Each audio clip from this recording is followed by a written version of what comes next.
আল্লাহ আমার রব, এই রবি আমার সব। আল্লাহ আমার রব, এই রবি আমার সব। দমে দমে তুন মনে তারি অনুভব। তোমার দুনিয়াতে আমি যেদিকে তাকাই, অথই নিয়ামতে ডুবে আছি সবাই। তোমার দুনিয়াতে আমি আসসালামু আলাইকুম প্রিয় দর্শক, আপনারা যারা দেশে আছেন প্রবাসে, সবাইকে অনেক অনেক প্রীতি ও শুভেচ্ছা। শুরু হলো জুমাবারে লাইভ অনুষ্ঠান আপনার জিজ্ঞাসা। এই অনুষ্ঠানে আপনারা জীবন ঘনিষ্ঠ ইসলাম বিষয়ক বিভিন্ন প্রশ্ন করতে পারেন প্রাসঙ্গিক আলোচনার বিষয়েও। আমাদের আজকের প্রাসঙ্গিক আলোচনার বিষয় পারিবারিক আদব কায়দা। আপনাদের সাথে আছে আমি জয়নুল আবেদিন আজাদ। আজকেও আপনাদের প্রশ্নের জিজ্ঞাসার সরাসরি জবাব দিচ্ছেন বিশিষ্ট আলেম ডক্টর মোহাম্মদ সাইফুল্লাহ। আসসালামু আলাইকুম ওয়া রাহমাতুল্লাহি ওয়া বারাকাতুহু। প্রিয় দর্শক, চলুন তাহলে জিজ্ঞাসার আলোকিত ভুবনে আমরা শুরুতে একটি প্রশ্ন নিচ্ছি। আসসালামু আলাইকুম দর্শক, আপনার পরিচয় দিয়ে প্রশ্ন করুন। ওয়ালাইকুম আসসালাম ওয়া রাহমাতুল্লাহ। আমি ঠাকুরগাঁও থেকে বলছি, মোহাম্মদ রাশিদুজ্জামান। জি বলুন। আমার এক নম্বর প্রশ্ন ফজর ও মাগরিবের সময়টা নিয়ে। এখন ফজর ও মাগরিবে দেখা যায় যে ফজরের সময় 1 ঘন্টা 20 মিনিট ওয়াক্ত, আর মাগরিবের সময় 45 থেকে 50 মিনিট। আমি ক্যালেন্ডারে দেখছি এই সময়টা। এখন এই পার্থক্যটা কেন? সূর্য যেভাবে উঠে ঠিক সেভাবেই তো অস্ত যায়। এটার প্রকৃত আলামত কুরআন ও হাদিসের থেকে যদি আমাকে জানাতেন খুশি হতাম। ধন্যবাদ আপনাকে। পেয়েছেন তো প্রশ্নটি? প্রশ্নটি পেয়েছি। আসলে তিনি কি বুঝতে চেয়েছেন কি এই সময়ের পার্থক্যটা কি, কেন? সময়ের পার্থক্য তো মূলত মানে বিভিন্ন জায়গায় বিভিন্ন ধরনের হয়ে থাকে।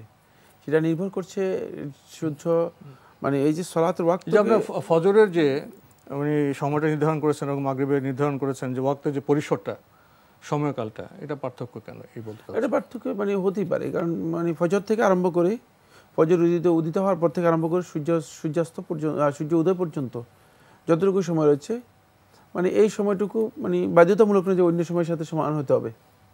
এটা পার্থক্য হতেই পারে এবং এটা প্রাকৃতিক কারণেই পার্থক্য, সৃষ্টিগত কারণে। মানে ফজর থেকে আরম্ভ করে সূর্য উদয় পর্যন্ত এতটুকু হচ্ছে সময়। মানে এখন এই সময়টা যদি আপনার মানে মাগরিবের সাথে না মিলে তাহলে পার্থক্য কেন, এটা মানে আমার কিছু বলার নেই, কারণ এটা মানে এটা হচ্ছে সালাতের ওয়াক্ত। আবার জোহরের যে নামাজের ওয়াক্ত দীর্ঘ পরিসর, তার সাথে তো মিলবে না, এটা তো কেউ মিলানোর কোনো প্রশ্নই আসে না। মানে এটি যেভাবে ওয়াক্ত নির্ধারণ করা হয়েছে সেটাই হচ্ছে ওয়াক্ত। মূলত রাসূলুল্লাহ সাল্লাল্লাহু আলাইহি ওয়াসাল্লাম মানে ফজরের ওয়াক্তকে নির্ধারণ করেছে হাত্তা তাতলু আশ-শামস, সূর্য উদিত হওয়া পর্যন্ত। আর মাগরিবের সময়কে রাসূলুল্লাহ বলে দিয়েছেন যে হাত্তা ইয়াগিবা আশ-শাফাক, যতক্ষণ পর্যন্ত লাল যেই মানে রেখা আছে পশ্চিম আকাশে, সেটা মানে যতক্ষণ পর্যন্ত অস্ত না যাবে, মানে মিটে না যাবে, ততক্ষণ পর্যন্ত হচ্ছে এই সময়। সুতরাং এটা সময় নির্ধারণ করা হয়েছে। এই দুটি সময় যে সমান হতে হবে এই ধরনের কোনো বক্তব্য মানে আজকে নতুন শুনেছি, মানে আসলে আমি শুনিয়ে নিই। আসলে আমাদের যে দিবানিশি, এখানে অনেকগুলো প্রহর আছে। প্রহর, জি জি, প্রভাত, দ্বীপ্রহর, তারপরে আপনার বিকেল, তারপর রাত। তো এই প্রহরগুলো তো সব একই রকম না। না, তাহলে কোথাও সমান নেই। ওয়াক্তের পরিসর তো একরকম হবে এবং এটা ভৌগোলিক কারণে বাংলাদেশে যে সময় হবে সৌদি আরবে সেই সময় হবে না। এটাই তো স্বাভাবিক। পৃথিবীর বিভিন্ন দেশে বিভিন্ন সময় হচ্ছে, কোথাও আরো বেশি হচ্ছে, কোথাও কম হচ্ছে। প্রত্যেক নামাজের বা ওয়াক্তের পরিসরটা একরকম না, এক নয়। কারণ দিন রাত্রের যে প্রহরগুলো সেগুলো একরকম। এগুলো বিভিন্নতার মূল কারণ হচ্ছে প্রাকৃতিক। জি। আসসালামু আলাইকুম দর্শক, আপনার পরিচয় দিয়ে প্রশ্ন করুন। আসসালামু আলাইকুম। ওয়ালাইকুম আসসালাম। ঢাকা থেকে জাহিদ বলছিলাম। জি ভাই, আমার দুটি প্রশ্ন ছিল। জি। প্রথম প্রশ্ন হচ্ছে যে কোনো হুজুরের কাছ থেকে পানি পড়া খাওয়া যাবে কিনা? কোনো নির্দিষ্ট কোনো অসুখের জন্য, অসুস্থতার জন্য হুজুরের কাছ থেকে অনেকে পানি পড়া খেয়ে থাকে আর কি। এটা কতটুকু ইসলাম সম্মত, হাদিস সম্মত, এটা একটু জানালে খুশি হতাম। এটা প্রশ্ন। আর দ্বিতীয় প্রশ্ন হচ্ছে যে আমার ছোট ভাই, তার নাম মুকিত। এখন তাকে কি মুকিত নামে ডাকলে কোনো হবে কিনা, নাকি নামের আগে আব্দুল মুকিত বা এই টাইপের কোনো কিছু রাখতে? মানে অনেকের নাম থাকে, আল্লাহর নামে নাম থাকে, তাদের সকল এসব নামের আগে আব্দুল বা আব্দুস বা এই ধরনের কোনো কিছু যোগ করতে হবে কিনা? বিশেষ করে ধন্যবাদ আপনাকে, খুব সুন্দর প্রশ্ন করেছেন। অনেকে অসুখ বিসুখের কারণে কোনো হুজুর থেকে পানি পড়া নিয়ে খান, এটা কি ঠিক আছে? পানি পড়ার বিষয়টি মানে ওলামায়ে কেরামের কাছে সেটি অনেকটা ঝাড়ফুঁকের বিধান হিসেবে উল্লেখ করেছেন। শেখ বিন বাজ রহমতুল্লাহ আলাই এটাকে ঝাড়ফুঁকের মধ্যে অন্তর্ভুক্ত করেছেন। যদি কোরআন এবং হাদিস থেকে এবং সুস্পষ্ট রাসূলুল্লাহ সাল্লাল্লাহু আলাইহি ওয়াসাল্লামের নির্দেশনা যেগুলো আছে সেগুলো থেকে, যেগুলো জিকির বা দোয়া আছে সেগুলো থেকে যদি কেউ ঝাড়ফুঁক করে থাকেন এবং সেখানে যদি পানি পড়া দিয়ে থাকেন তাহলে নেওয়া যাবে। বাকি কোরআন এবং হাদিসের বাইরে এমন কোনো বক্তব্য যেগুলো অস্পষ্ট, মানে কোরআন এবং হাদিসের বক্তব্য দ্বারাও প্রমাণিত নয়, আবার অস্পষ্ট বক্তব্য যেগুলোর মধ্যে সন্দেহ রয়েছে অথবা যেগুলোর মধ্যে শিরক রয়েছে, এই ধরনের বক্তব্য অথবা শিরকি কাজের মাধ্যমে ঝাড়ফুঁকও হারাম, অনুরূপভাবে পানি পড়া নেওয়া হারাম, কোনোটাই জায়েজ নেই। বাকি কোরআন হাদিস অনুযায়ী যদি কেউ মানে পানি পড়া দিয়ে থাকেন তাহলে এটি নিতে পারেন, এই ধরনের ঝাড়ফুঁক জায়েজ রয়েছে। আরেকটি প্রশ্ন করেছেন, ওনার ছোট ভাইয়ের নাম মুকিত, মুকিত নামে ডাকা যাবে নাকি আগে আব্দুল যোগ করতে হবে? যোগ করবে কি জন্য? নাম হচ্ছে মুকিত বলতেছে, তারপর আব্দুল যোগ করবে কি জন্য? নামটাই ভুল ছিল আর কি, নামটাই শুদ্ধ নয়। তা আব্দুল লাগালে কি শুদ্ধ হবে আব্দুল মুকিত? এখন সেটার নাম যদি পরিবর্তন করে আব্দুল মুকিত করে তাহলে উত্তম, তাহলে উত্তম হচ্ছে আব্দুল মুকিত করা। জি, আমরা আরেকটি প্রশ্ন নিচ্ছি। আসসালামু আলাইকুম, দর্শক আপনার পরিচয় দিয়ে প্রশ্ন করুন। আসসালামু আলাইকুম ভাইয়া, আমি মধুবাগ থেকে মনির আক্তার বলছি। জি বলুন। ভাইয়া আপনাদেরকে অনেক ধন্যবাদ এত সুন্দর একটা অনুষ্ঠান উপস্থাপনা করার জন্য। শুকরিয়া। তো ভাইয়া আমার প্রশ্ন হলো যে কাদিয়ানি যে আছে, হ্যাঁ, কাদিয়ানিদের সাথে কি সুন্নি মুসলমানদের কোনো বিয়ে জায়েজ আছে কিনা? ওনাদের সাথে আমাদের কোনো পার্থক্য কিরকম, মানে সুন্নিদের? আর একটা হলো যে ইশরাকের নামাজ, চাস্তের নামাজ, এগুলো পড়া, আর আরেকটা হচ্ছে আমার এই তাহাজ্জুদের নামাজের কি শুরুর আগে কোনো নির্দিষ্ট দোয়া আছে যেগুলো পড়ে তারপরে আমি নামাজটা শুরু করতে পারবো? আমাকে এগুলো একটু সুন্দর করে বলুন ভাইয়া। ধন্যবাদ আপনাকে। মানে প্রথম প্রশ্ন, কাদিয়ানিদের সাথে সুন্নি মুসলমানদের বিয়ে জায়েজ কিনা? না, কাদিয়ানের সাথে মুসলমানদের কোনো বিয়ে জায়েজ নেই।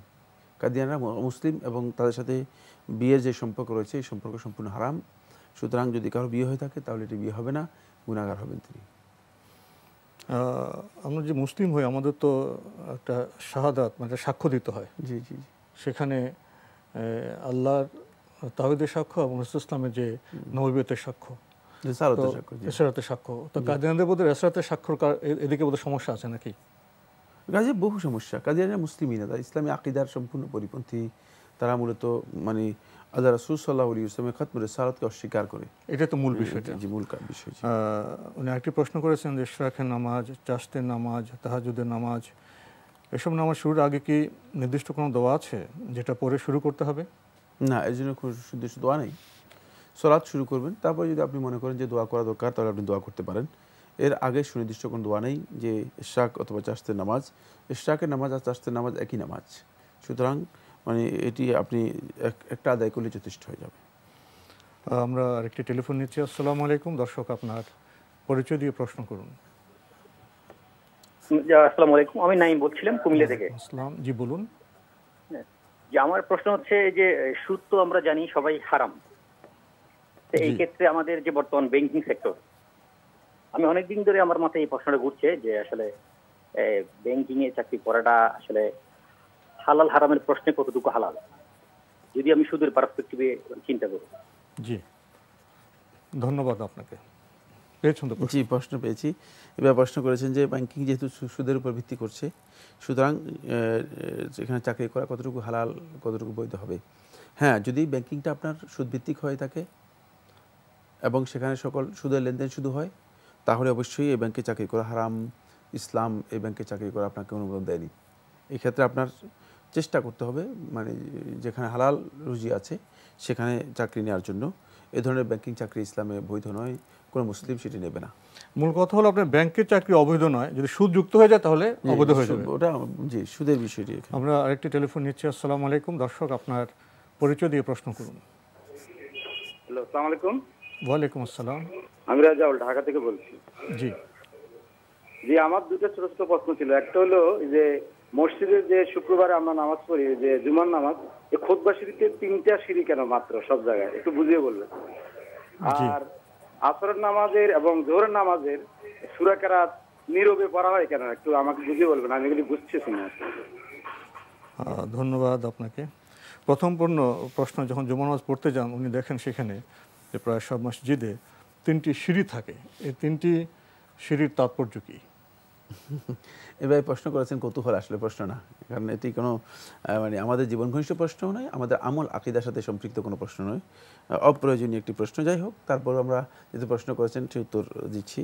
এই যে সিঁড়ি আসলে 3টি কেন, মানে এই মিম্বার যখন রাসূলুল্লাহ সাল্লাল্লাহু আলাইহি ওয়াসাল্লামের জন্য নির্মাণ করা হয়েছে, তখন রাসূলুল্লাহ সাল্লাল্লাহু আলাইহি ওয়াসাল্লামের জন্য মানে যাতে উঁচা একটি জায়গাতে দাঁড়িয়ে তিনি ওঠার জন্য, সিঁড়িতে ওঠার জন্য, সিঁড়িটা ওঠার জন্য খুতবা দিতে পারেন, এই জন্য সেইভাবে মিম্বর তৈরি করা হয়েছে।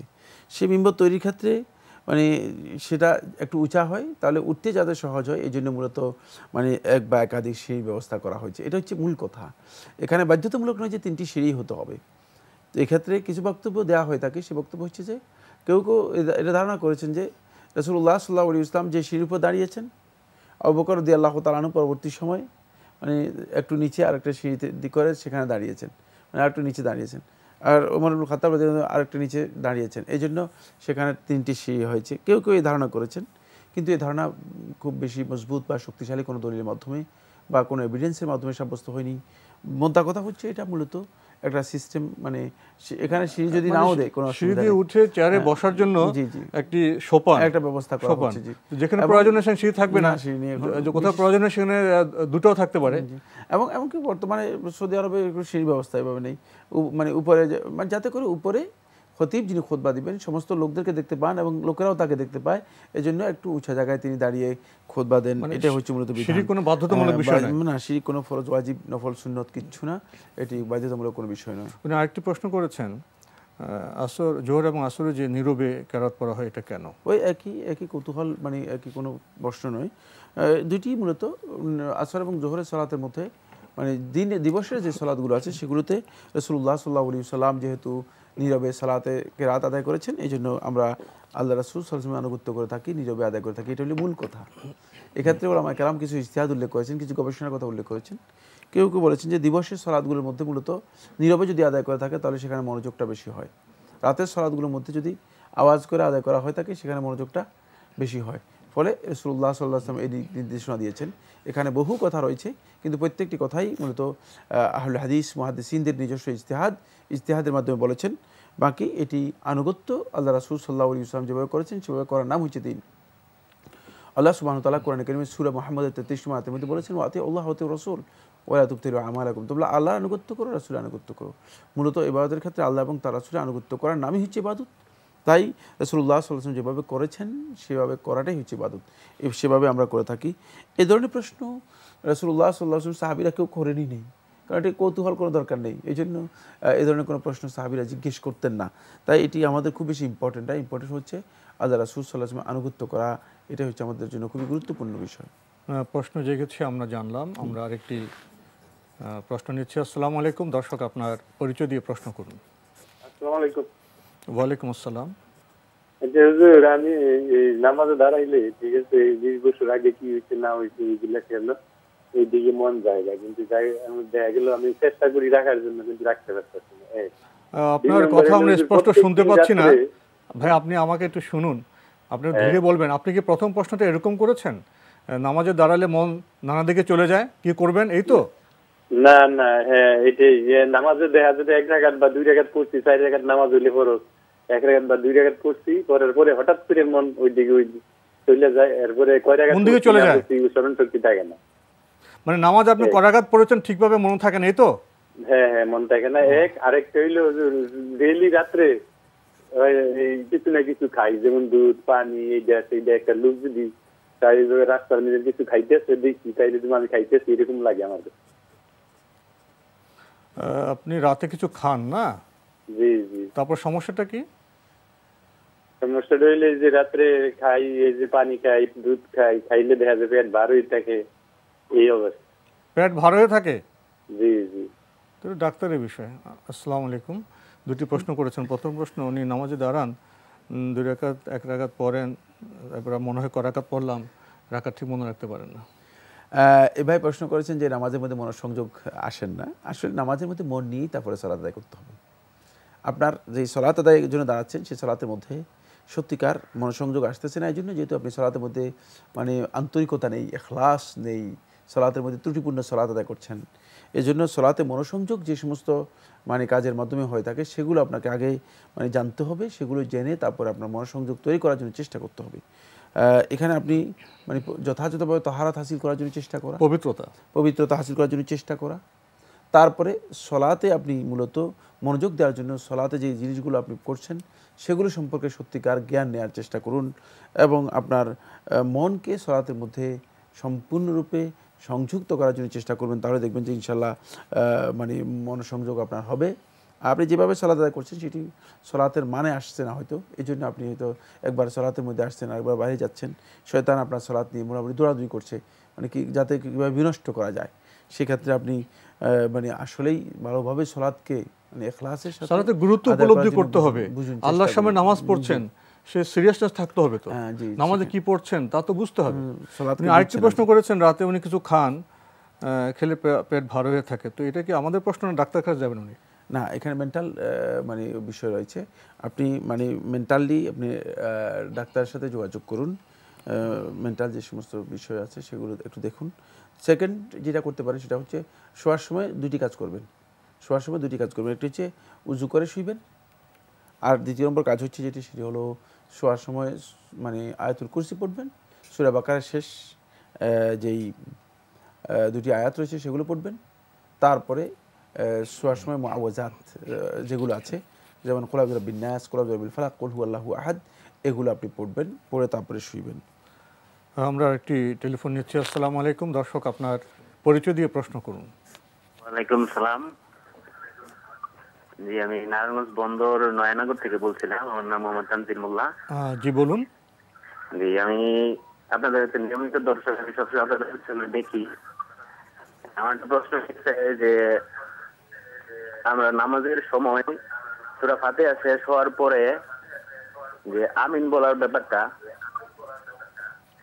আপনার টিভি চ্যানেলে শুনছি বা আলেমদের শুনছি যে জোরে আমিন কেউ কেউ বলতেছে যে জোরে আমিন বললে নাকি তো সওয়াব বেশি, আর কেউ কেউ বলতেছে যে জোরে আমিন বললে নামাজই ভঙ্গ হয়ে যায়।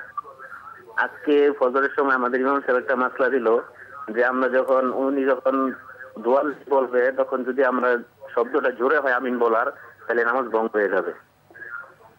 আর এইটা আসলে কতটুকু শুদ্ধ? জি ধন্যবাদ আপনাকে। আমরা আপনার প্রশ্ন পেয়েছি, বিষয়টা খুবই সুস্পষ্ট। এখন বিভিন্ন জায়গায় বিভিন্ন আলেমদের বিভিন্ন কথা বলেন, তাহলে সেটা আলেমের দোষ, ইসলামের দোষ নয়। কি বলবেন এই বিষয়ে? তো আমরা খুব উত্তর দিয়েছি, আমিন বলার ব্যাপারে সহিহ হাদিস দ্বারা সাব্যস্ত হয়েছে। সুতরাং কেউ যদি জোরে আমিন বলেন তিনি সুন্নাহ অনুসরণ করলে কোনো সন্দেহ নেই।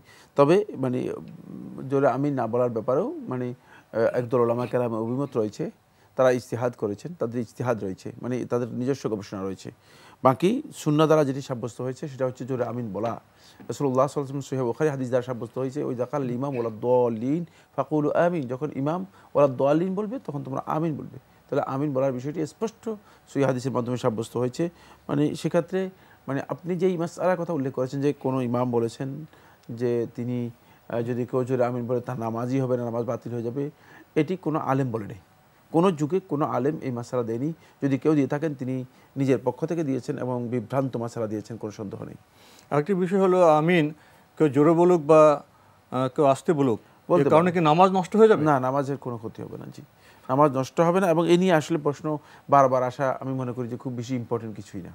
মানে আমরা দেখি যে এই প্রশ্নেরই আমরা উত্তর যদি মানে সবাই একই প্রশ্ন, মানে আমরা আশা করি এই বিষয়টি স্পষ্ট এবং এটা দিবালোকের মতো স্পষ্ট। রাসূল সাল্লাল্লাহু আলাইহি ওয়াসাল্লামের অসংখ্য হাদিসের মাধ্যমে নামাজের আমিনের সাথে ফেরেশতার আমিন মিলে গেলে আল্লাহ রাব্বুল আমিন তার পূর্ববর্তী গুনাহগুলো মাফ করে দেবেন। এদিক থেকে খুব গুরুত্বপূর্ণ, অত্যন্ত গুরুত্বপূর্ণ বিষয়। এটা আমরা জানলাম। আমিন জোরে বলাটা সহি, কেউ না জানার কারণে যদি আসতে বলেন তা তো নামাজের কোনো ক্ষতি হবে না। যারা নামাজ ক্ষতির কথা বলছেন আস্তে বা জোরে আমিন বলার প্রসঙ্গে, তারা ভুল কথা বলছেন, কোনো সন্দেহ নেই। যেহেতু হাদিসের পরিপন্থী বক্তব্যই ভুল, এগুলো মানে নিজেদের তৈরি করা বক্তব্য আমরা দিচ্ছি। আমরা একটি প্রশ্ন নিচ্ছি। আসসালামু আলাইকুম, দর্শক আপনার পরিচয় দিয়ে প্রশ্ন করুন। হ্যালো, আমি চাঁদপুর থেকে বলছি রিজিয়া সুলতানা। জি বলুন। আমি হজ সম্বন্ধে একটা কথা বলতে চাই। জি। আমি একটা সামান্য ছোট একটা চাকরি করতাম, সরকারি চাকরি। এখন আমি পিএলএ আছি। হ্যাঁ, আমার সংসার, আমার হাজবেন্ড বেকার আছে, আমার একটা মাত্র সন্তান। আমি যে পিএলএ আছি টাকাটা দিয়ে কি হজে যেতে পারবো? আমি কিন্তু এখনো ভাড়া থাকি আর কি। আপনি কি আছেন? আমি একটা সরকারি ছোট একটা সরকারি চাকরি করতাম, এখন পিএলএ আছি আর কি। এখন আমি 1 বছর পিএলএ থাকবো, তো 1 বছর বেতনটা পাই আর কি। জি। আমি কি ওই টাকা দিয়ে হজে যেতে পারবো? আমি কিন্তু এখনো ভাড়া থাকি, আমার স্বামী বেকার। আপনি আপনার কিছু সমস্যার কথা বলেছেন, এর নিরিখে আমরা ইনশাল্লাহ আপনার প্রশ্নের জবাব দেওয়ার চেষ্টা করব। উনি সরকারি চাকরিজীবী, উনি যেটা বলা হয় রিটায়ারমেন্টে উনি যাচ্ছেন, ওনার স্বামী বেকার। তো উনি কি এখন ওনার যে টাকা আছে এই টাকা দিয়ে কি হজ করতে পারবেন, হজে যাবেন? তার কাছে যদি মানে সংসারে যে প্রয়োজন আছে, নিডস আছে, সেগুলোর অতিরিক্ত তার কাছে যদি এই পরিমাণের সম্পদ বা এই পরিমাণের টাকা থাকে যার মাধ্যমে তিনি মানে আল্লাহর ঘর পর্যন্ত যেতে পারবেন এবং আসতে পারবেন, তাহলে তার উপর হজ ফরজ হবে এবং তাকে হজ করতেই হবে। যদি এমনটা না থাকে যে সংসার চলছে কোনো রকম, মানে যেটাকে হ্যান্ড টু মাউথ বলা হয়ে থাকে, মানে কোনো রকম চলে যাচ্ছে, তাহলে তো আপনার উপর হজ ফরজ হয়নি।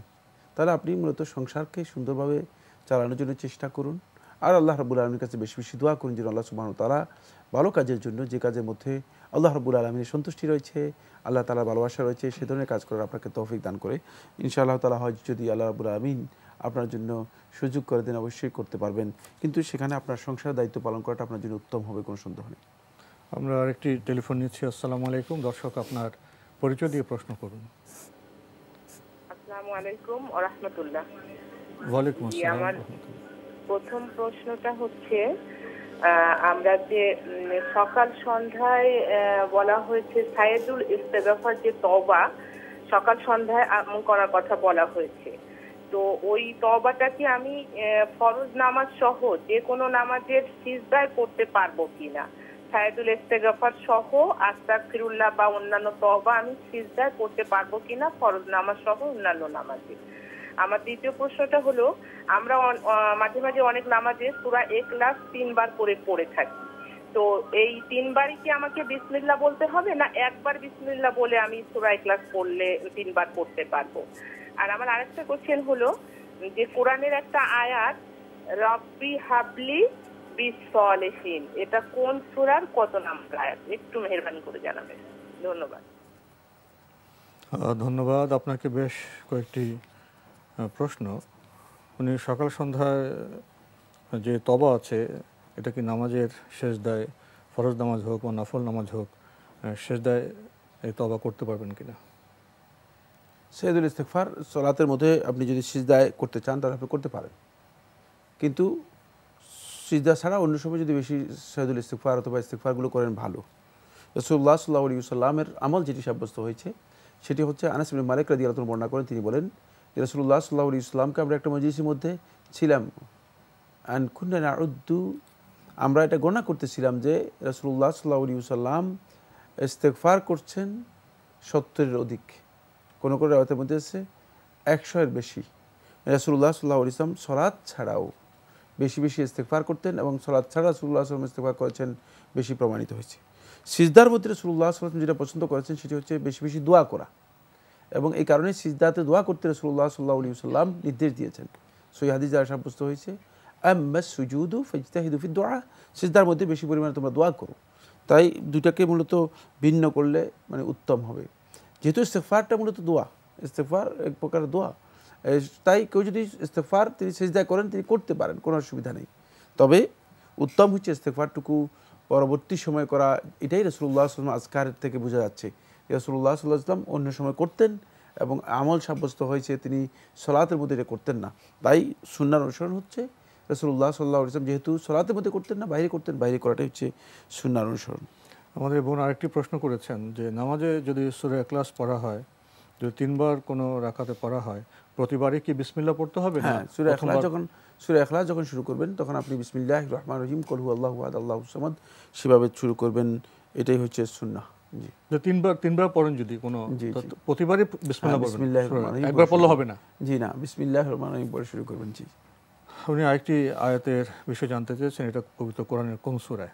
উনি যেভাবে বলেছেন এভাবে কোনো আয়াত আছে আমার জানা নেই। কোরআনে কারিমের মধ্যে এ ধরনের কোনো আয়াত নেই।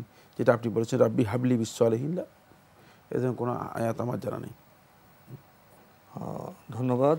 আমরা আরেকটি টেলিফোন নিচ্ছি। আসসালামু আলাইকুম। দর্শক, আপনার পরিচয় দিয়ে প্রশ্ন করুন। আমার নাম মোহাম্মদ আনারুল ইসলাম। জি বলুন। নগাঁও এক থানা, নেমাতুর থানা, বুঝছেন তো। আমার টাকা এখন অনেক হজ করার মতো, কিন্তু টাকাটা হয়তো বা কোনো কার্যক্ষেত্রে বাড়ানো হয়েছে, সেই টাকা নিয়ে কি হজে যাওয়া যাবে? আপনি যে প্রশ্নটা করেছেন আমরা স্পষ্ট বুঝতে পারিনি, আপনি কি আরেকটু ধীরে বলবেন স্পষ্ট করে? আচ্ছা, ধরে নেন সামনে যে সময় আসতেছে, আমি নিয়ত করছি আল্লাহর কাছে যে আমি হজে যাব। জি। তো টাকাটা আমার হয়তো বা ওর মধ্যে কিছু টাকা ধরে নেন যে বাড়ে না, যে একটা আয় আছে হয়তো বা সুদ টুদ এসে যে ঝামেলার মধ্যে সে টাকাটা জড়িত হয়ে গেছে একসঙ্গে। না, আপনি হজে যাওয়ার নিয়ত করেছেন, হজে টাকার মধ্যে কিছু হয়তো হারাম টাকা আছে, এই তো? হ্যাঁ হ্যাঁ হ্যাঁ। এখন হজে যেতে পারবেন কিনা, এই তো প্রশ্ন? হ্যাঁ হ্যাঁ। ধন্যবাদ আপনাকে। পেয়েছেন প্রশ্ন? হ্যাঁ হ্যাঁ, এবার যে প্রশ্নটি করেছেন সেটি হচ্ছে যে তিনি টাকাটা এই মুহূর্তে মানে তার কাছে নেই, তার টাকার কি সমস্যাটা হয়েছে? উনি বলছেন যে উনি হজে যাওয়ার নিয়ত করেছেন, 1 নম্বর। 2 নম্বর, হজে যাওয়ার যে টাকা উনি জোগাড় করেছেন এর মধ্যে কিছু হারাম টাকাও আছে, তো এখন উনি হজে যেতে পারবেন কিনা? হালাল টাকা থেকে জোগাড় করেন না কেন? যেহেতু কিছু হালাল থেকে একসাথ করেন, হারাম থেকে তো আসলে আল্লাহর ইবাদত করতে যাচ্ছেন, আবার জেনে শুনে আল্লাহর বান্দা হারাম নিয়ে যাচ্ছেন, এটা হয় না। এটা চেষ্টা করুন হালাল থেকে। তবে আপনি যদি হজ করতে চান তাহলে শেখ আব্দুল আজিজ আব্দুল্লাহ বিন বাজ রহমতুল্লাহ বলেছেন আপনি হজ করতে পারবেন এবং আল্লাহ তাআলার কাছে ক্ষমা চেয়ে নেবেন। তখন উচিত হবে ওনার হজের টাকার মধ্যে যে অংশটা হারাম আছে সেটা বের করে হালাল টাকা দিয়ে করা। না পারেন একান্ত, তাহলে হজ করবেন, তাহলে আল্লাহর কাছে ক্ষমা চেয়ে, এই তো? জি। আমরা আরেকটি টেলিফোন নিচ্ছি। আসসালামু আলাইকুম। দর্শক, আপনার পরিচয় দিয়ে প্রশ্ন করুন। আমি আবু তালেব সরকার সিরাজগঞ্জ থেকে বলছি। হ্যালো। জি বলুন। আবু তালেব সরকার সিরাজগঞ্জ থেকে বলছি। জি বলুন। আচ্ছা, আমার প্রশ্নটা হলো, আমি এই জানুয়ারি মাসে এই মাসের প্রথম দিকে মাই টিভি টেলিভিশন আছে না, বলুন। মাই টিভি টেলিভিশনে কোরআনের আলো অনুষ্ঠানে, বুঝছেন, পরিচালনা করতেছিলেন আপনার ওই আহমেদ রেজা ফারুকী সাহেব। তো কোরআনের একটা আলোচনার সময় উনি বললেন যে বর্তমানে যে তাবলিগ জামাত যেটা দাওয়াতি কাজ পরিচালনা করে, বুঝছেন, তো উনি বললেন যে এটা রাসূলুল্লাহ সাল্লাল্লাহু আলাইহি ওয়াসাল্লাম এই কাজটা কখনো করেন নাই।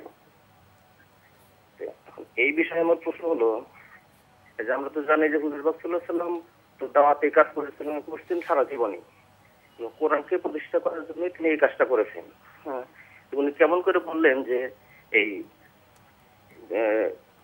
কি বলে এই তাবলিগ জামাত যে দাওয়াতি কাজটা করে এটা সম্পূর্ণ নিষিদ্ধ এবং হুজুর পাক সাল্লাল্লাহু আলাইহি ওয়াসাল্লাম এই কাজটা করেন নাই, এবং এটা করেছেন হলো ভারতের এক মহাত্মা যিনি 150 বছর আগে এই কাজটা শুরু হয়েছে।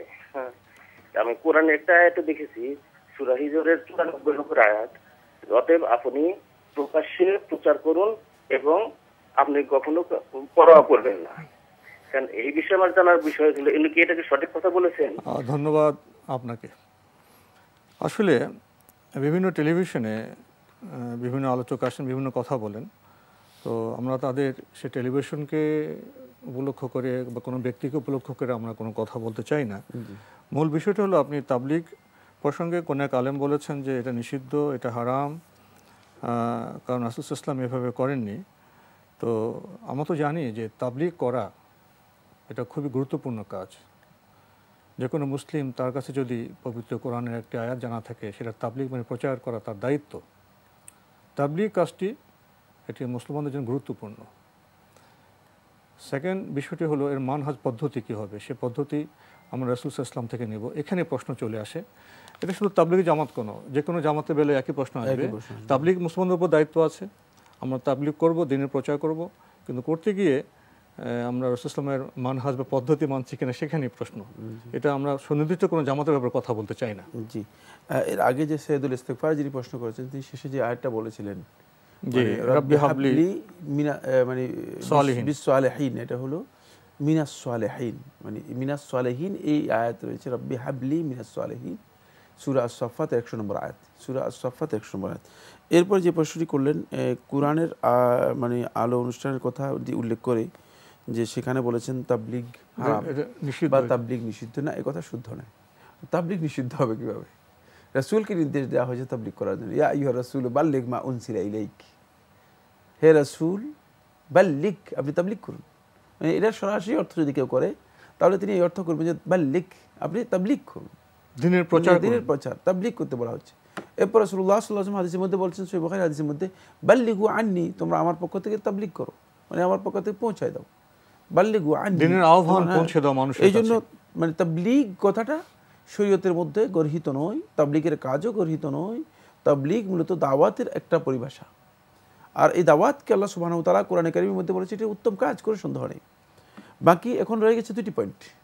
একটু হচ্ছে মানে এই তাবলীগের এই সাবজেক্ট কি হবে, সাবজেক্টটা কি হবে এবং কিভাবে হবে, তাবলীগের নিয়ম পদ্ধতি কি হবে, সাবজেক্টটা কি হবে, সেখানে আল্লাহ রাব্বুল আলামিন বলে দিয়েছেন বাল্লিগ মা উনজিলা ইলাইক, যা আপনার কাছে অবতীর্ণ করা হয়েছে সেটাই আপনি পৌঁছাবেন।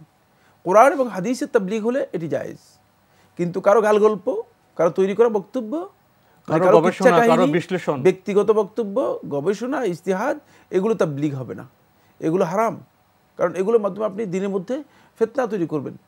আপনি কোরআন এবং হাদিসের বক্তব্য তাবলীগ দেন, 100 জন লোক তাবলীগে বেরোবে, নিজস্ব কথা বলতে গেলে 100 রকম হবে, আর কোরআন সুন্নাহর কথা বললে এক রকম হবে। জি, সেখানে আপনি কোরআন থেকে বলেন ঠিক আছে, সরাসরি হাদিস থেকে বলেন ঠিক আছে, কিন্তু আপনি নিজে বই তৈরি করে নিয়ে কোরআন এবং হাদিসের মর্যাদা দিবেন, সেটা কোনো সন্দেহ নেই, না, জায়েজ নয়। এটা হলো তাবলীগের সাবজেক্ট কি হবে। আরেকটা হচ্ছে তাবলীগের মেথোডোলজি কি হবে, পদ্ধতি কি হবে। পদ্ধতি রাসূলুল্লাহ সাল্লাল্লাহু আলাইহি ওয়াসাল্লাম যেটি দেখিয়েছেন, এই পদ্ধতি যদি রাসূলুল্লাহ সাল্লাল্লাহু আলাইহি ওয়াসাল্লাম দেখানোর সিস্টেম অনুযায়ী না হয় তাহলে এটাও কাজটা হারাম, গর্হিত, সুন্নাহ পরিপন্থী কাজ, বিদআতি কাজ। তাই অনেকে ধারণা করছেন যে মানে তাবলীগ বললেই সেটা মানে সুন্নাহওয়ালা কাজ অথবা নবীওয়ালা কাজ হয়ে যাবে, ব্যাপারটি এমন নয়। আসলে কি আপনি তাবলীগ করছেন, নাকি আপনি মূলত একটা ফিরকাবন্দি করছেন? আপনি লোকদেরকে নিজের দলের দিকে ডাকছেন।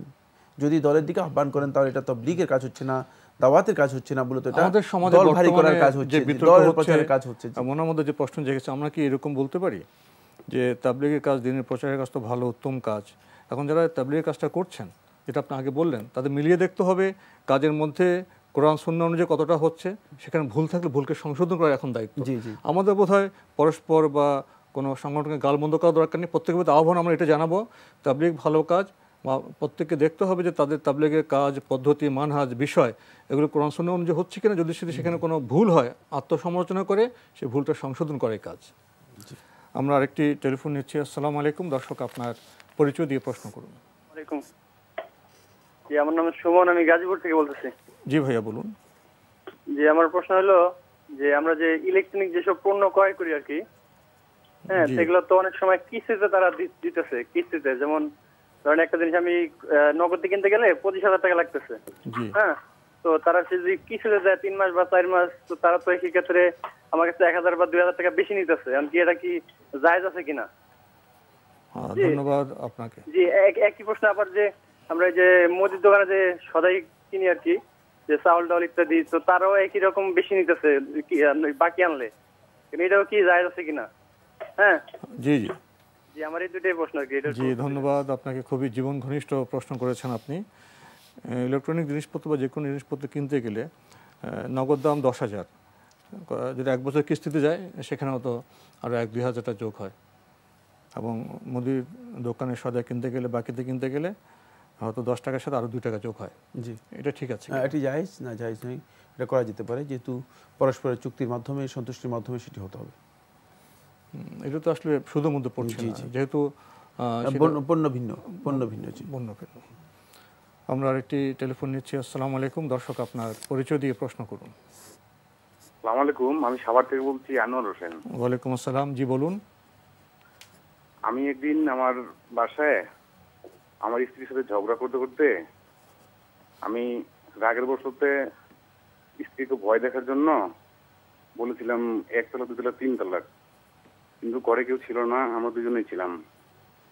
এখন এটা কি তালাক হয়ে গেছে একটু জানাবেন। আপনি কি এখন ঘর সংসার করছেন? জি। মানে আপনারা এখন সমঝোতার ভিত্তিতে ঘর সংসার করছেন, তাই না? জি। আচ্ছা, ধন্যবাদ আপনাকে। ভাই একটা প্রশ্ন করি, আপনি কিছু মনে নেবেন না। প্রশ্ন শুধু আপনাকে না, আমাদের সমাজের যে ভাইরা আছেন যারা স্বামী প্রবর, স্ত্রীকে সংশোধনের ব্যাপারে তালাক দিয়ে ভয় দেখাতে হবে, এই বিষয়টা আপনার কোত্থেকে পেলেন? এটা কি ইসলামী পদ্ধতি? এরকম আমরা জীবনযাপনের বিভিন্ন সম্পর্ক সূত্রে নিজেরা অনেক কিছু করে ফেলি, করে সমস্যায় পড়ি।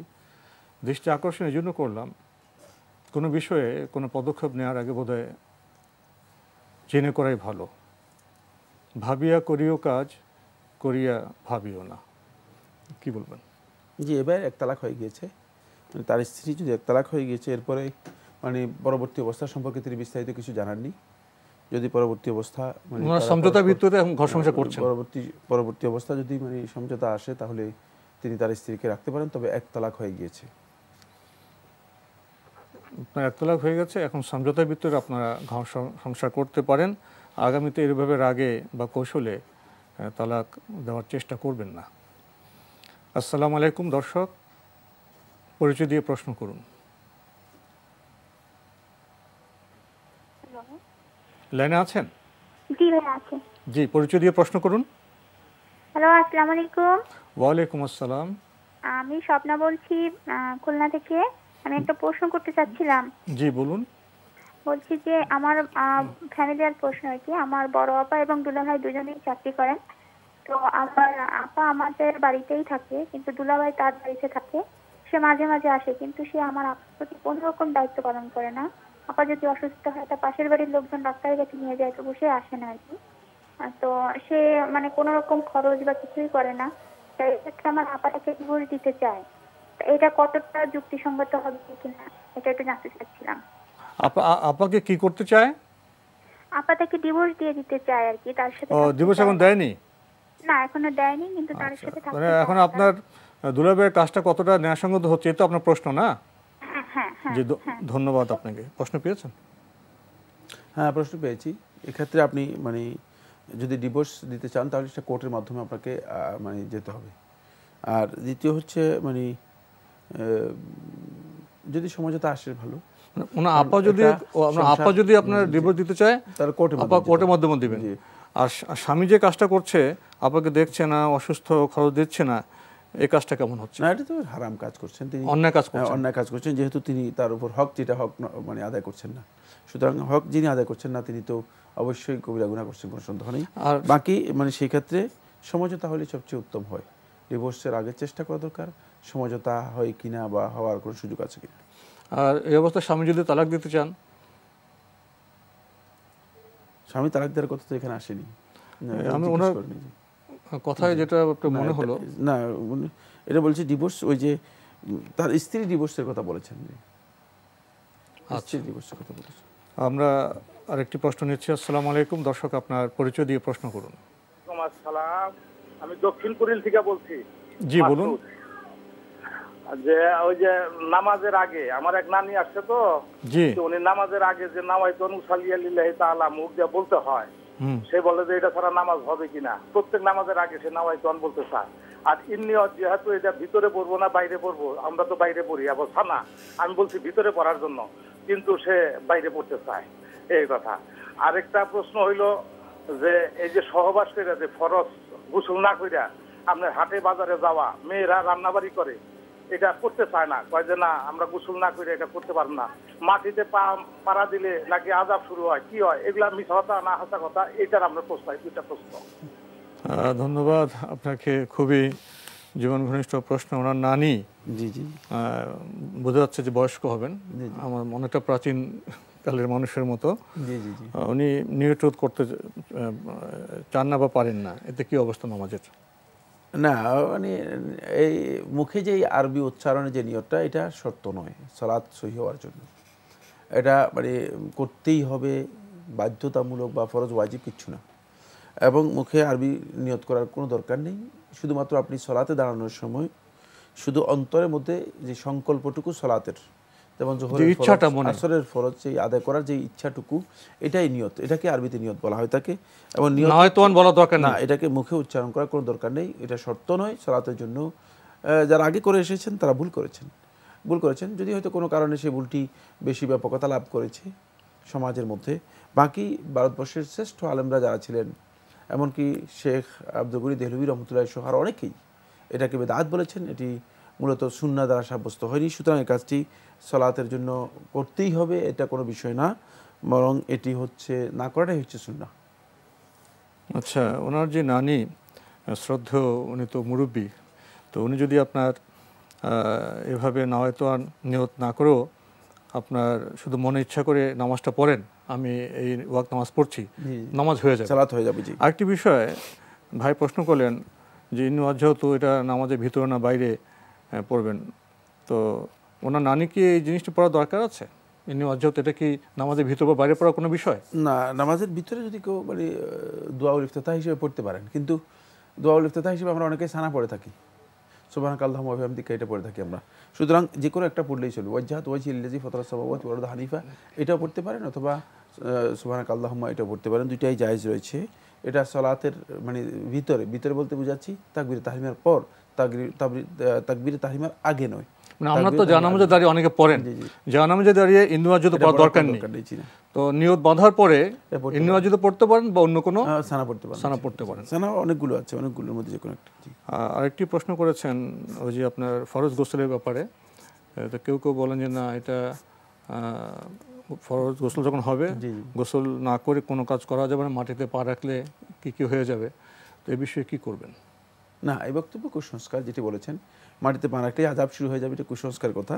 বাকি রাসূলুল্লাহ সাল্লাল্লাহু আলাইহি ওয়াসাল্লাম সুন্নাহ হচ্ছে সেটা হলো, যদি অন্য কোনো কাজ করতে চান তাহলে তিনি উযু করে তারপরে কাজ করবেন। যদি কোনো কারণে তিনি ডিলে করতে মানে প্রয়োজন হয়, তবে ইচ্ছাকৃতভাবে গোসল ফরজ হওয়ার পরে ডিলে করাটি সুন্নাহের পরিপন্থী কাজ। বিষয়টা হলো আপনার যখন গোসল ফরজ হবে যত দ্রুত গোসল করা যায়, কোনো কারণ না করলে ওযু করে কাজ করতে পারবেন, অন্য কাজ করতে পারবেন, এতে মাটিতে পা দিলে কোনো সমস্যা নেই। এটা কুসংস্কার। জি, আমরা আরেকটি প্রশ্ন নিচ্ছি। আসসালামু আলাইকুম, পরিচয় দিয়ে প্রশ্ন করুন। আসসালামু আলাইকুম, আমি ঢাকা থেকে বলছিলাম। জি, আমি একটা প্রশ্ন করতে চাচ্ছিলাম যে আমাদের হযরত মুহাম্মদ সাল্লাল্লাহু আলাইহি ওয়াসাল্লামের একটা হাদিস রয়েছে যে আমার উম্মতটা নিশ্চয়ই ৭৩টা দলে বিভক্ত হবে, তাদের মধ্যে কেবল একটা দল জান্নাতি হবে আর বাকি সব জাহান্নামী। তো সেই ক্ষেত্রেই যে আমরা যে এক একজন এক একভাবে নামাজ পড়ি, কিংবা আমাদের ইবাদতের স্টাইলটা, ধরনটা বিভিন্ন রকম, তো আমি প্রত্যেকবার যখন নামাজ পড়ি, নামাজ পড়বার পর আমার মনে হয় যে আদৌ আমার নামাজটা কি কবুল হচ্ছে। যেমন আমি একসাথে যখন মসজিদে নামাজ পড়ি, বা আমি সবসময় ইউটিউবে বসে মক্কা বা মদিনার নামাজগুলো দেখার চেষ্টা করি, সেখানেও দেখি নানাভাবে একজন নামাজ পড়ছে। তো সেই ক্ষেত্রে আসলে মাযহাব বিষয়টা, এই যে বিশেষ করে বাংলাদেশে যে বড় 4টা মাযহাব, এদের মধ্যে আসলে কোনভাবে কোনটা উত্তম, বা আসলে মাযহাবের প্রয়োজনীয়তা, বা এই যে 4টা দলে বিভক্ত হয়ে যাওয়া, এই 4টা দলে বিভক্তের মধ্যে কোনটা সঠিক, সেটা আমি একজন তরুণ হিসেবে কিভাবে বেছে নিব, এই ক্ষেত্রে একটু মতামত জানতে চাচ্ছি। ধন্যবাদ, আপনাকে খুবই গুরুত্বপূর্ণ প্রশ্ন করেছেন। তবে অনেকগুলো বিষয় উনি একসাথে মিশিয়ে ফেলেছেন। প্রথমে বলেছেন নবী সাল্লাল্লাহু আলাইহি ওয়াসাল্লাম বলেছেন যে মুসলমানদের মধ্যে ৭৩ দলে বিভক্তি আসবে এবং তার মধ্যে একটি দল জান্নাতি হবে। এরপর উনি বলেছেন যে আমাদের ইবাদতে বিভিন্নতা দেখা যায়, বিশেষ করে নামাজের ক্ষেত্রে, তবে বিভিন্ন মাযহাবের কথা উল্লেখ করেছেন। তো এক্ষেত্রে আসলে করণীয় কি? এবার প্রশ্নের মধ্যে ঠিকই আপনি বলেছেন, অনেক দীর্ঘ প্রশ্ন করেছেন। প্রশ্নের মধ্যে কয়েকটা জিনিস একটু মানে অস্পষ্ট হয়েছে, হয়তো বুঝতে অস্পষ্ট হয়েছে অথবা বুঝাতে অস্পষ্ট হয়েছে।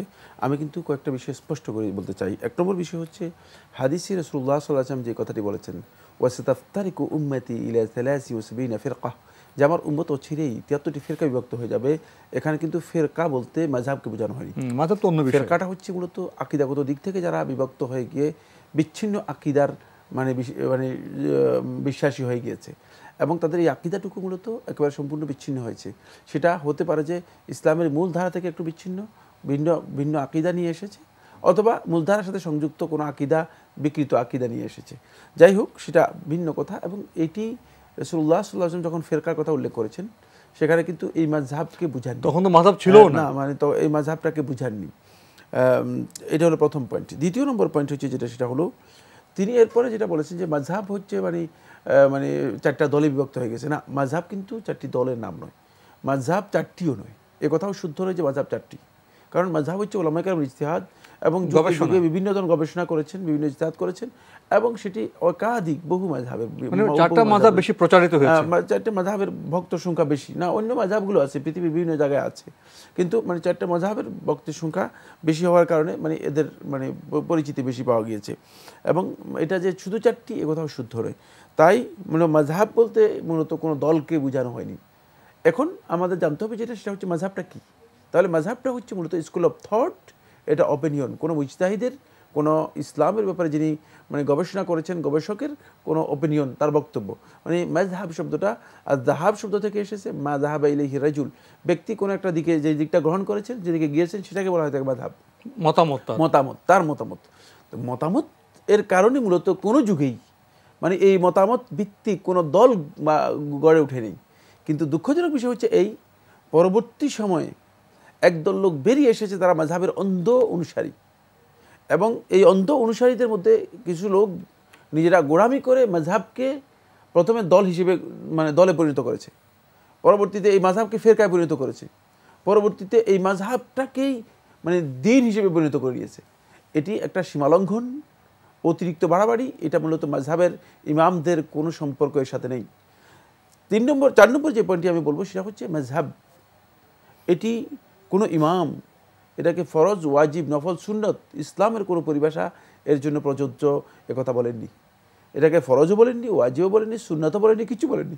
কারণ হচ্ছে ফরজ, ওয়াজিব, সুন্নত যে শরীয়তের পরিভাষা আছে, এটাকে শরিয়ার পরিভাষা বলা হয় থাকে আল আহকাম আত তাকলিফিয়া, মানে শরীয়ত যে সমস্ত ব্যাপারে লোকদেরকে দায়িত্ব দিয়েছে এমন বিধানগুলো, এই বিধানগুলো মূলত আহকামুত তাকলিফিয়া যেগুলো আছে, এগুলো রাসূলুল্লাহ সাল্লাল্লাহু আলাইহি ওয়াসাল্লাম জানিয়ে দিয়ে গেছেন এবং তার সময়কালে এগুলো শেষ হয়ে গেছে, সময়ের মধ্যে তার বক্তব্যের মাধ্যমে শেষ হয়ে গেছে। সুতরাং এখানে কোনো ব্যক্তি এসে নতুন করে এটাকে আবার তার পক্ষ থেকে ফরজ করা, তার পক্ষ থেকে ওয়াজিব করার কোনো অধিকার কেউ রাখে না।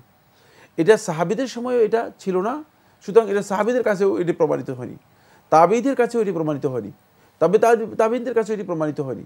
কারণ ওই পুরো আহাতটাই, ওই পুরো সময়টাই মূলত একটা ইজতিহাদের সময় ছিল, গবেষণার সময় ছিল, লোকেরা গবেষণা করেছেন এবং গবেষণার মানে ভিত্তিতে তারা কোরআন এবং হাদিসের বক্তব্যগুলো লোকদের কাছে তুলে ধরেছেন।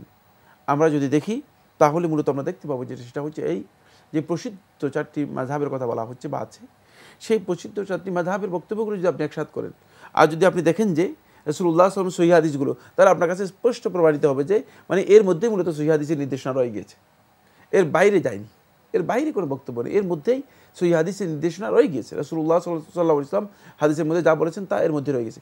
তাই কোনো ব্যক্তি যদি কোনো স্কুল অফ থটের অনুসরণ করেন তিনি করতে পারেন, কিন্তু একটা শর্ত, সেটা হচ্ছে যেহেতু কোনো স্কুল অফ থটের অন্ধ আনুগত্য হারাম, জায়েজ নেই, সেই ক্ষেত্রে তিনি যেটা করবেন সেটা হচ্ছে কোন স্কুল অফ থটের গবেষণাকে মেনে নিয়ে, মতামতকে মেনে নিয়ে তিনি দেখেন যে কোরআন এবং হাদিসের মধ্যে যদি এই বক্তব্যের বিপক্ষে সরাসরি কোনো হাদিস পাওয়া যায় অথবা সরাসরি কোনো বক্তব্য পাওয়া যায়, তাহলে সেই ক্ষেত্রে নিজের ওই বক্তব্যটুকু সংশোধন করে নিয়ে কোরআন এবং হাদিসকে মেনে নেবেন। আর এই কথাটুকু মানে আমি বলেছি তা নয়, এটা ইমাম আবু হানিফা রহমতুল্লাহ বলেছেন, ইমাম শাফি রহমতুল্লাহ বলেছেন, ইমাম মালিক থেকে বর্ণিত হয়েছে, আহমদ ইবনে হাম্বল থেকে বর্ণিত হয়েছে, সমস্ত ইমামগণ বলেছেন ইজা সহাল হাদিস ফাহুয়া মাযহাবি, যখন সহিহ হাদিস পাওয়া যাবে সেটাই আমার মাযহাব। যদি আমরা এভাবে কোরআন এবং হাদিসের দিকে যাই তাহলে কিন্তু এই ভাই যে বলেছেন আমরা সালাতের মধ্যে অনৈক্য দেখতে পাচ্ছি, ইবাদতের মধ্যে অনৈক্য দেখতে পাচ্ছি, তারপর বৈচিত্র্য আছে, বৈচিত্র্য আছে, সেটা রাসূল সাল্লাল্লাহু আলাইহি ওয়াসাল্লাম অনুমোদিত, সেটা ভিন্ন কথা, কিন্তু আরো কিছু মানে নিজেদের দৃষ্টিভঙ্গি থেকেও কিছু পরিবর্তন এসেছে। যাই হোক, যদি কেউ সত্যিকার আমরা যে পদ্ধতি বলেছি সেই পদ্ধতিতে মাযহাবের আনুগত্য করেন অথবা কোরআন এবং সুন্নাহর আনুগত্য করেন, তাহলে কিন্তু সবার ইবাদতের মধ্যে এই বিভিন্নতা থাকবে না, বিচ্ছিন্নতা থাকবে না, বরং একটা ঐক্য দেখা দিবে। দেখো যে আমরা কোরআন এবং সুন্নাহর অনুসরণ করতে পারছি, এবং এটাই হচ্ছে উত্তম পদ্ধতি। আমাদের সমাজে আসলে খুবই গুরুত্বপূর্ণ, এবং এইভাবে আজকে প্রশ্ন করেছেন। অনেক ক্ষেত্রে দেখা যায় মাযহাবের বিষয়টি না বোঝার কারণে অনেক সমস্যা হচ্ছে। এক মাযহাবের অনুসারী অন্য মাযহাবের অনুসারীদের মনে হয়, বলা হয় যে তার দিন থেকে বেরিয়ে গেছেন। এ কারণে আমি আপনার সাথে কিছু কথোপকথন করতে চাই। প্রথমত আপনার বক্তব্যতে যেটা আমরা বুঝলাম যে দিন সম্পূর্ণ হয়েছে, পরিপূর্ণ হয়েছে নবী সাল্লাল্লাহু আলাইহি ওয়াসাল্লামের সময়ে। জি, না, এটা তো কোরআনের মধ্যে আমি শুধু সূরা আল মাইদার মধ্যে আলোচনা যাচ্ছি না, বলে দিয়েছেন। আলোচনা যাচ্ছে না, শুধু আমাদের দর্শকদের সুবিধার্থে আপনার সাথে আমি কিছু জিনিস শেয়ার করছি। যে প্রথমত আমাদের দিন পরিপূর্ণ হয়ে গেছে নবী সাল্লাল্লাহু আলাইহি ওয়াসাল্লামের সময়ে। আর মাযহাবের যে উৎপত্তি সেটা তো নবী সাল্লাল্লাহু আলাইহি ওয়াসাল্লামের ইন্তেকালের 400-450 বছর পরে, এবং মাযহাবের ইমামরা তো কোনো নতুন দিন আনেন না। তারাও নবী সাল্লাল্লাহু আলাইহি ওয়াসাল্লাম যে দিন এনেছেন সে দিনটা, সে সময় তো অনেক মাযহাব ইমামের কাছে সব হাদিসগুলো এসে পৌঁছয়নি। এখন যেভাবে আমাদের সামনে আসছে, কোনো মাযহাব যখন একটি হাদিস পাননি উনি গবেষণা করেছেন, আবার দেখা গেলো সেই সময় বা পরবর্তী সময়ে একজন ইমাম সে হাদিসটি পেয়েছেন, তো দেখা গেলো যে কোনো বিষয়ে এক ইমামের বক্তব্য সঠিক হচ্ছে, আবার কোনো বিষয়ে এক ইমামের বক্তব্য সঠিক হচ্ছে না। এবং তারা আমাদের সম্মানিত ইমামরা বলে গেছেন যদি কোনো সেই হাদিস পাওয়া যায় সেটা আমার মাযহাব। মাযহাবের ইমামরা কখনো নতুন কোনো দিন আনেননি। এখন যেটা আপনি বললেন যে ভক্তদের নিয়ে সমস্যা হয়েছে, তারা অনেকে মনে করছেন যে মাযহাবটাই বোধহয় দিন, এখানে বোধহয় আমাদের ভুল আছে। জি, আমরা আরেকটি টেলিফোন নিচ্ছি। আসসালামু আলাইকুম দর্শক, আপনার পরিচয় দিয়ে প্রশ্ন করুন। জি, আসসালামু আলাইকুম। ওয়ালাইকুম আসসালাম। আমি মাইনুল হাসান বলছিলাম নারায়ণগঞ্জ থেকে।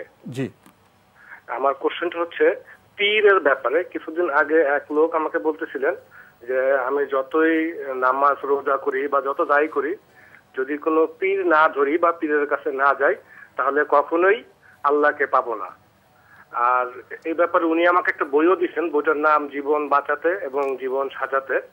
সেখানে বিভিন্ন অলি আউলিয়াদের কথা আছে, কোরআনের কিছু আয়াত এখানে উল্লেখ করছে, হাদিস উল্লেখ করছে।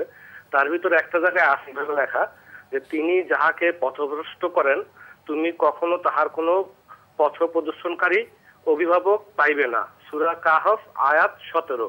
এবং ওই পথ প্রদর্শনকারীর জায়গায় উনি ব্র্যাকেটে মুর্শিদ, পীর, ওস্তাদ, মুরব্বী, গাইড এভাবে লেখা আছে।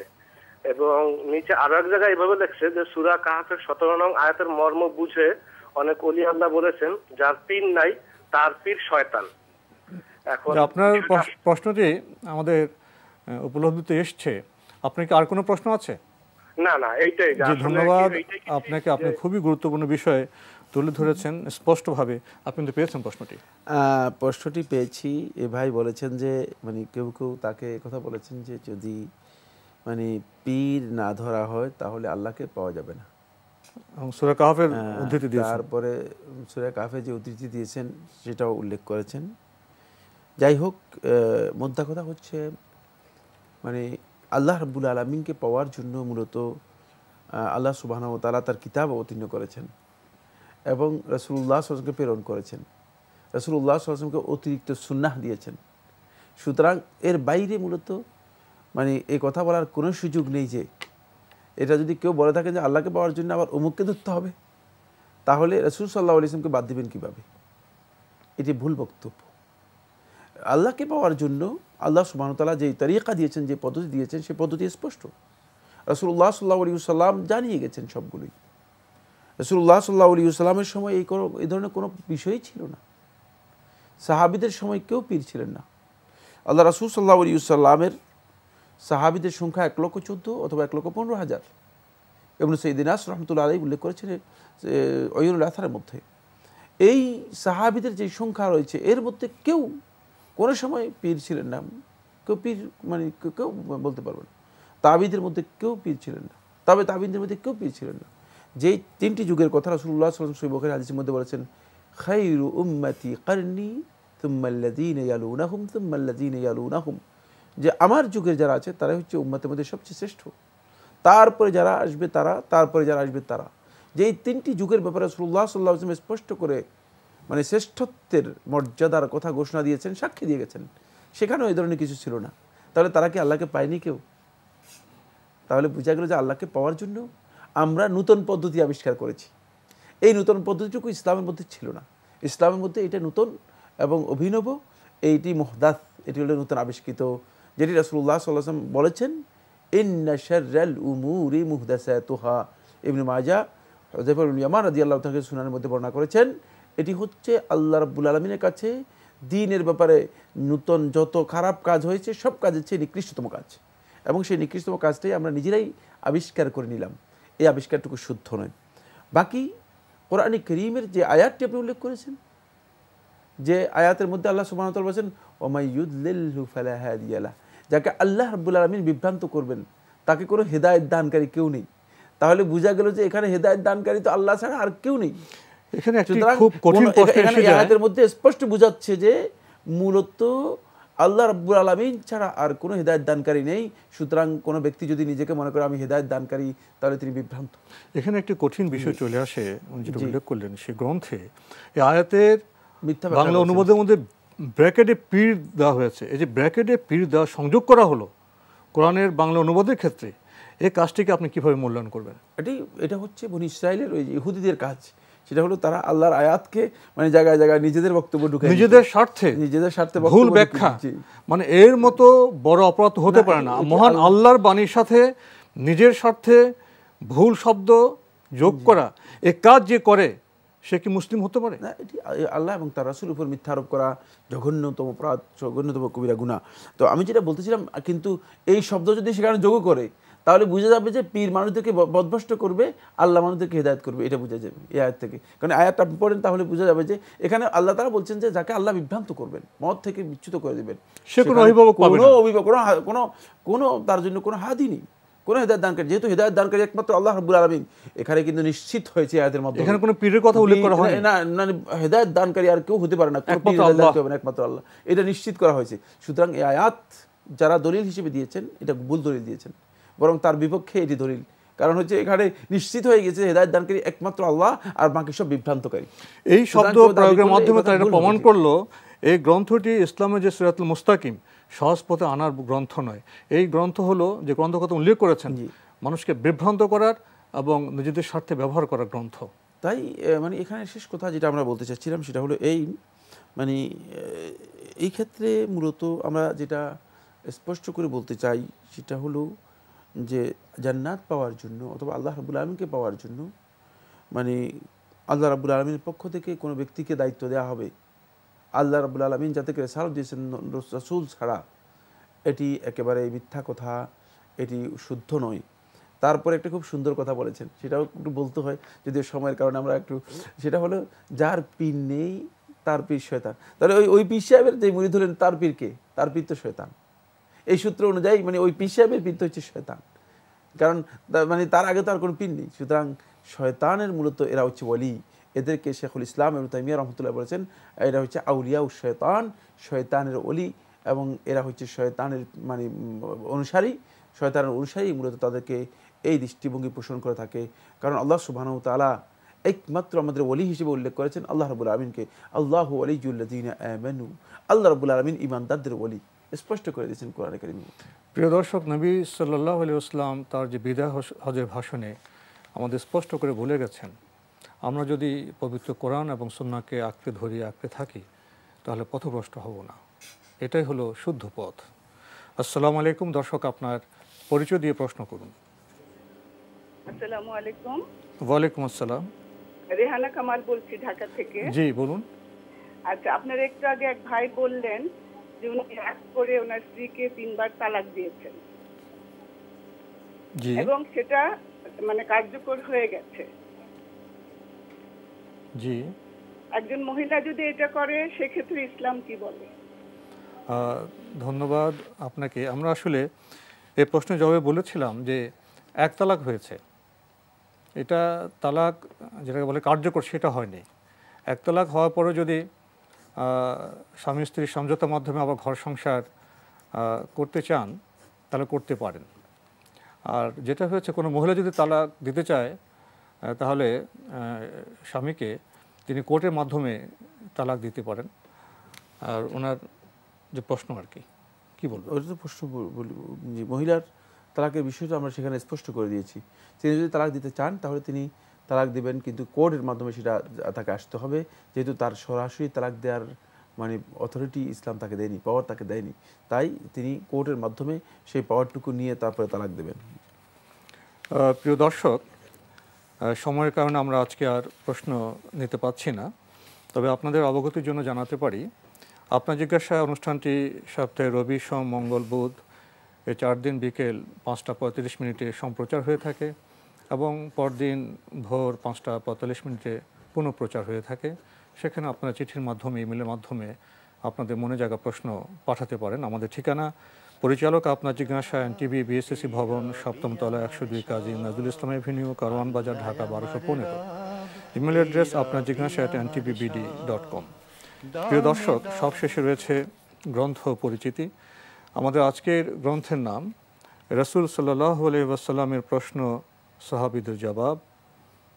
সাহাবীদের প্রশ্ন, রাসূল সাল্লাল্লাহু আলাইহি ওয়াসাল্লামের জবাব। আল্লাহ আমার রব, এই রবই আমার সব। চমৎকার এই গ্রন্থটি মূল লেখক আল্লামা সালমান নাসিব আদ-দাহদুহ, অনুবাদ করেছেন জুবের হোসেন। গ্রন্থটি প্রকাশ করেছে পিস পাবলিকেশন, মূল্য 350 টাকা। দীর্ঘ সূচি রয়েছে। আল্লাহর কিতাব ও রাসূল সাল্লাল্লাহু আলাইহি ওয়াসাল্লামের সুন্নাহ আঁকড়ে ধরার প্রতি উৎসাহ প্রদান, ইমানের দৃঢ় বন্ধন, ইসলাম ও ইমানের বর্ণনা। এরপরে আছে ইলম বা জ্ঞান প্রসঙ্গ, পবিত্রতা প্রসঙ্গ, নামাজ প্রসঙ্গ, যাকাত, রোজা, হজ প্রসঙ্গ, জিহাদ প্রসঙ্গ, বিবাহ প্রসঙ্গ, ওসিয়ত, ফরায়েজ, দান, ক্রয় বিক্রয়, অপরাধের শাস্তির বিধান, নেতৃত্ব, বিচার, ফয়সালা, শপথ ও মানত, পোশাক পরিচ্ছদ, সাজসজ্জা, তওবা ও বিরত থাকা, সৎ কাজ করা, আত্মীয়তা সম্পর্ক বজায় রাখা, শিষ্টাচার ও অন্যান্য আলোচনা, জিকির ও দোয়া, চিকিৎসা, জানাজা, কিয়ামত, জান্নাত, জাহান্নাম, আরও চমৎকার সব বিষয় রয়েছে এই গ্রন্থে। যদি সংক্ষেপে কিছু বলতেন। রাসূল সাল্লাল্লাহু আলাইহি ওয়াসাল্লাম প্রশ্ন ও সাহাবীদের জবাব। সাহাবীদের প্রশ্ন, রাসূল সাল্লাল্লাহু আলাইহি ওয়াসাল্লাম জবাব। সুন্দর একটা শিরোনাম দিয়ে বইটি প্রকাশ করা হয়েছে এবং একজন লেখক করেছেন। অনুবাদক আসলে অনুবাদ ঠিকমতো যদি করে থাকেন তাহলে খুবই একটা গুরুত্বপূর্ণ বই হবে। অনুবাদকের ভূমিকা এখানে খুবই গুরুত্বপূর্ণ। তিনি আসলে যথাযথভাবে বুঝতে পেরেছেন কিনা বা অনুবাদ করছেন কিনা, কিন্তু বিষয়টি খুবই ইম্পর্ট্যান্ট, যাতে করে আমরা হাদিসের আলোকে এই বিষয়গুলো জানতে পারি। তাই আমরা চেষ্টা করবেন সেটা সংগ্রহে রাখার জন্য। সেক্ষেত্রে আমি বিশেষ করে অনুবাদক যারা, যে সমস্ত বন্ধুরা আছেন যাদের আসলে ভালো মানের এই বিষয়গুলো সম্পর্কে পড়ালেখা নেই, আমি অনুরোধ করব কোনো বই আপনারা যদি অনুবাদ করে থাকেন তাহলে একজন যোগ্য, নির্ভরযোগ্য আলেমকে দেখানো, যিনি আসলে এই বিষয় সম্পর্কে আরও অভিজ্ঞতা রাখেন। তাহলে হয়তো আপনার এই অনুবাদের ক্ষেত্রে বিশুদ্ধতা আসতে পারে, সেটা খেয়াল রাখা দরকার। তাহলে প্রত্যেকটা জিনিসই আমাদের খুব সুন্দর হবে এবং আমরা যেটা চেয়েছিলাম এই বিষয়টা, বক্তব্যটা যেভাবে পৌঁছানো দরকার সেভাবে পৌঁছাতে পারবো। বিশেষ করে যে সমস্ত বন্ধুরা অনুবাদ করছেন বিভিন্ন আরবি বই অথবা এই জাতীয় বইগুলোতে, আসলে সেই ক্ষেত্রে একটু সতর্কতা অবলম্বন করা।